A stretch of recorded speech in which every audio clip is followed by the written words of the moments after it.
First of all, there's a summation for those of us who made this recent journey. The purpose of our traveling was to embrace and be embraced by the occult. And the occult is nothing more than the elements, the forces, the powers, the energies of nature, sometimes called the Tao. But since all experience brings perceptions, we can bring together all of our experiences in the saying, take all perceptions from the sensual, the aesthetic, and the transcendent levels of mind, and bring them to the subtle level of body, speech, and mind. The body of appearances, the speech of vibration, and the mind of awareness, from where those perceptions pass down the columns at the side of the spine, positive and negative, male, female, subjective, objective, to meet at the base of the spine and rise up through the column of pure mind to emerge as our thoughts and our actions.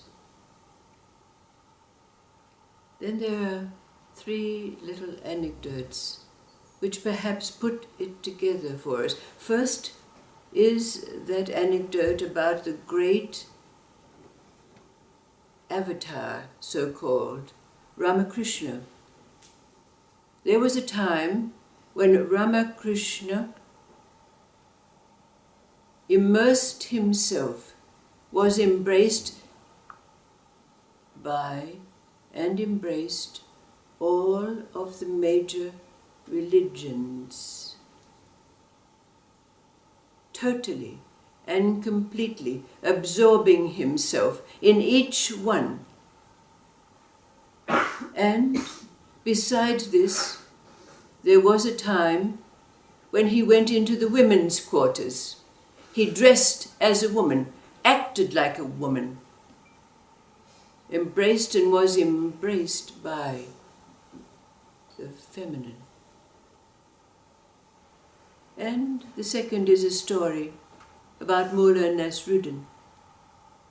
Now, there was an occasion when a number of scholars and pundits from all different avenues of learning were traveling around to various places, debating with those amongst the populace who dared to debate with them. And it so happened that these scholars and pundits were coming to Mulla Nasruddin's town. So the mayor of his town approached Mulla Nasruddin, because he was said to be the most learned amongst them, being considered to be a mystic, asking him to represent the town in the debate with all of these scholars. So the mayor said to him, let's get together for a meeting so that we can explain to you what these various scholars and pundits are about. Mulla Nasruddin said, no, I don't need to know what they do and I don't need to know what they're about. I'll just do it. So the day came when all the townspeople came around and the learned pundits from everywhere were there and Mulla Nasruddin was there. So the learned pundits decided to challenge Mulla Nasruddin. So one of them said to him, Mullah, where is the center of the earth? And the mullah said, you see my donkey over there? You see where his left foot is placed? Well, that's the center of the earth. And here's a cubit. If you want to measure it, feel free to do so. And then one of the other pundits said, well, Mulla, how many perceptions are there in the world of man? And the Mulla said, well, you've already seen my donkey. It's the number of hairs in the tail of his tail. So if you feel like it, feel free to count them. One of the other pundits said, well, how many stars are there in the sky? And the Mulla said, well, looking at him, eyeing off his learned beard, he said, well, there are as many stars as there are hairs in your beard, and we can all count them if you'd like us to pull them out one by one.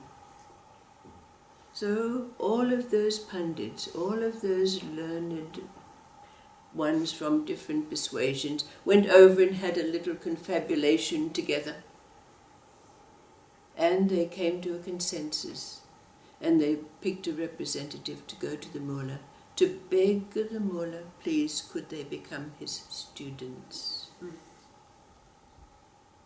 Finally, there's a story about Quan Yin. Now it's said that Quan Yin has 10,000 faces. But it's also known that she's taken many forms over many different lifetimes. But there was an occasion when she was born as the daughter of a very poor fisherman. But she was extraordinarily beautiful. Not only was she beautiful, but she had the other graces as well. Kindness and compassion for others, etc., etc. But being so beautiful as she was, there were many young men who sought after her hand in marriage. But, of course, with so many suitors looking for a wedding with her, she decided that the only way she would choose her husband, so she brought all the suitors together and she said to them, I will marry the one who can recite to all the Diamond Sutra. Now, this eliminated all of those suitors. They did not have in them the wherewithal to be able to undertake such a task, because they were given only 1 month. But there was one young man amongst them who went to the mountain and spent his entire time learning by heart the Diamond Sutra. Of course, he was the one who was to be the husband of Quan Yin, called by another name in this lifetime. So, when it was learned that there was this young man who stood up in front of all the townspeople and recited from his heart the Diamond Sutra, the Quan Yin said, tomorrow we will be wed. Come to my father's house. I will be waiting for you. So the next day he dressed in the finery of a groom, and he went to the house, the fisherman's house, where the maiden Quan Yin lived.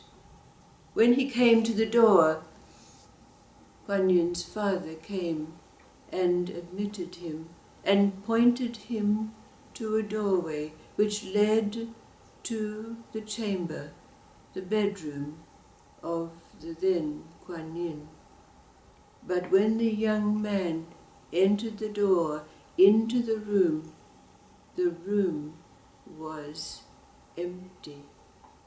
But he saw that there was an open window.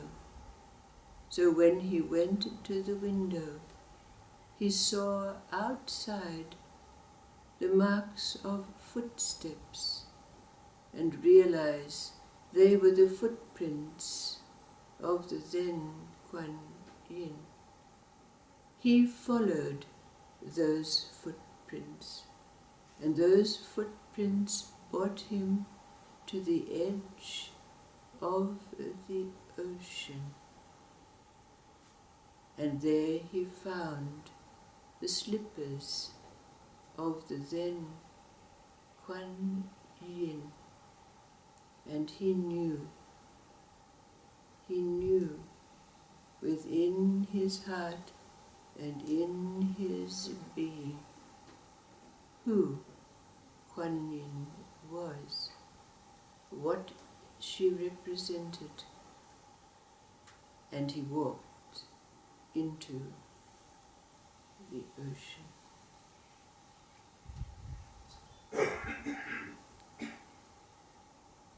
When we put these three anecdotes together,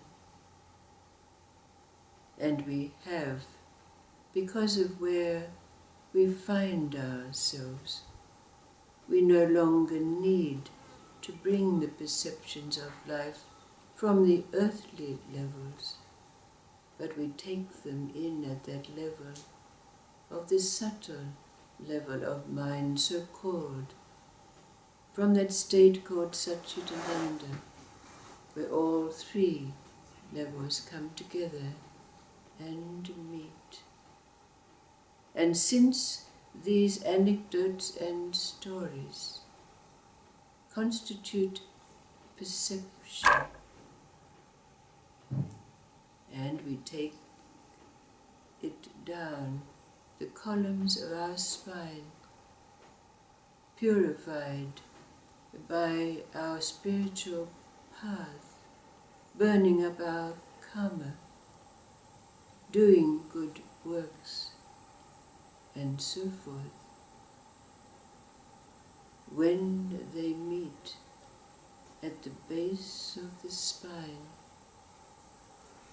and rise up the central column of pure mind, always pure, because no accretions can adhere to that column. What do these stories bring up for you?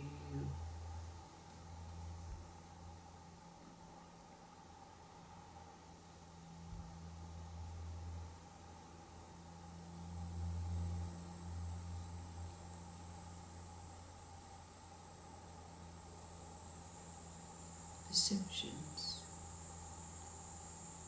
passing down the columns, subjectivity and objectivity, meeting and rising up as understanding. Understanding can always be expressed.